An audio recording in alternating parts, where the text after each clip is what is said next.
জুবিন দা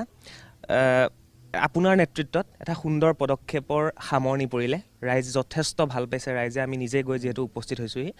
এই চিন্তাটো আহিছিল কেনেকৈ আপোনাৰ মনত সেইটো আমি হাফলঙৰ পৰা আহোঁতে সমীৰ আছিলে মোৰ লগত আমি আৰু মই বহুত দিনৰ পৰা ভাবি আছিলোঁ এইবছৰ যিহেতু ইমান বেছি বানপানী হৈছে কেনেকৈ কি ধৰণে এটা বেলেগ প্ৰচেষ্টাৰে মানুহখিনিক সহায় কৰিব পাৰি সেইটো এটা চিন্তা কৰি আছিলোঁ আৰু সেইকাৰণে আমি পুৰণি পদ্ধতিতে লৈছোঁ আমি গানৰ মাজেৰে ৰাস্তাত পইচা উঠোৱা যিটো ছিষ্টেম আমি বহুত বছৰ আগতে এবাৰ কৰিছিলোঁ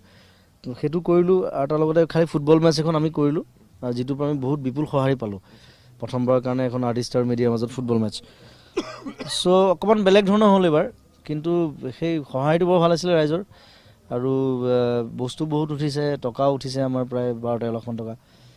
আৰু আমি যিমান পাৰোঁ কিন্তু সেইখিনি একেবাৰে কম বস্তু আচলতে যিমানখিনি মানুহ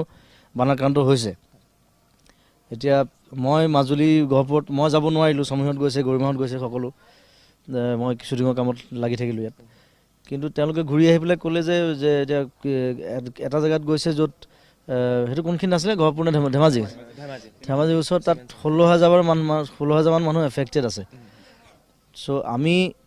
আমাৰ সামৰ্থ্য অনুযায়ী আমি 500 মানুহৰ কাৰণে আমি তেনেকৈ ভাৱ কৰিছোঁ যে 500 মানুহ ইয়াত 500 মানুহ ইয়াত 500 মানুহ তেনেকৈ আমি সহায় কৰিম 500 মানুহ বহুত কম আচলতে আমাৰ সামৰ্থ্য যিমান যিমান কিন্তু আমি সামৰ্থ্যতকৈ তাতকৈ বেছি নোৱাৰোঁ তাতকৈ বেছি কৰিবলৈ আমাক বহুত পইচা লাগিব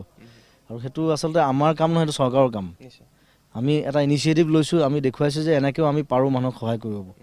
কিন্তু চৰকাৰে যদি নিমাত থাকে ইয়াৰ পিছতো যে 16,000 মানুহক আমি কেনেকৈ হেৰি কৰিম গৈ পেলাই 500 মানুহৰ কাৰণে যেতিয়া নিছোঁ তথাপি যিমান পাৰোঁ আমি তেনেকৈ ভগাই দিয়া হৈছে মানুহক আৰু অকণমান হ'লেও সহায় কৰিব পাৰিছোঁ সেইটো ছেটিছফেকশ্যন সমৰদা